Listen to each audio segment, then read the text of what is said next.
I'm always pleased to meet people who want to take up caravanning, but I do warn them from the outset that the enthusiasts they talk to will often use words that are mysterious and you don't know. The jargon. And that's why we've got Jargon Buster here.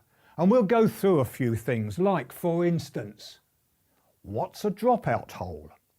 Well, that's the cover on a dropout hole. The point is the gas that we use in caravans is denser than air. Some people say heavier, but it's denser.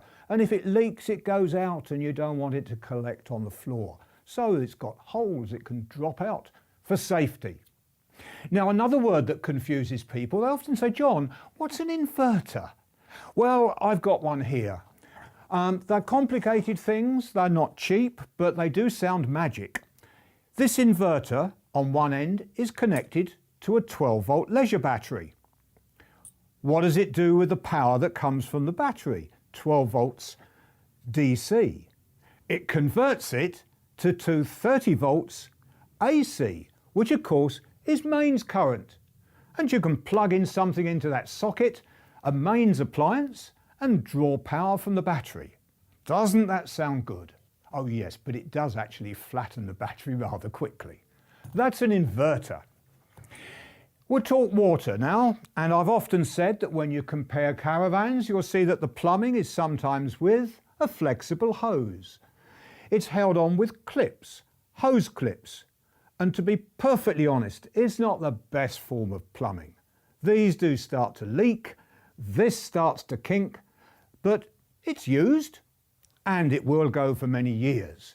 Personally, I prefer this type of plumbing where you have what's called a semi-rigid pipe.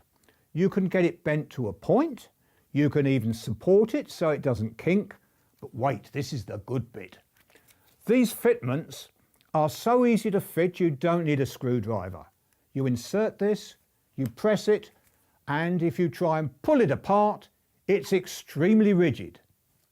But if you press a small piece here, you can disconnect it, and sometimes you have to. Push fit plumbing with semi-rigid pipe. What a lot of jargon, isn't there? And something else that's changed over the years is the type of lighting that's fixed into caravans. The strip lights, the tube lights have gone out of fashion a little bit. And in the last few years, halogen lights came and provided tremendous light with a nice brightness. But you mustn't touch the glass of the bulb because the fingers do leave some kind of residue that leads to their early demise. And boy, oh boy, do they get hot. I even know some fires that you can buy, some heaters that are halogen lit, and the heat that comes off is enormous. And that's why that has gone out of fashion. LED lights are the flavour of the year and probably the decade. And you can see all the little bulb-like things, which are not bulbs in point of fact. They're diodes. And the great things are, they stay cold. And I'm told that you can use about 8 of these, taking the same amount of electricity as one halogen. Now that's efficient, and I find that really impressive. So the jargon is there. Let's sum it up. We've gone through dropout holes. We've explained what an inverter is. Hose and clip plumbing, on older caravans usually. Push fit plumbing. We've talked about halogen lights, and we've talked about LED lights. We've explained the jargon, but if you want to know more, it's all on www.caravanchannel.co.uk, where there are videos from previous programs.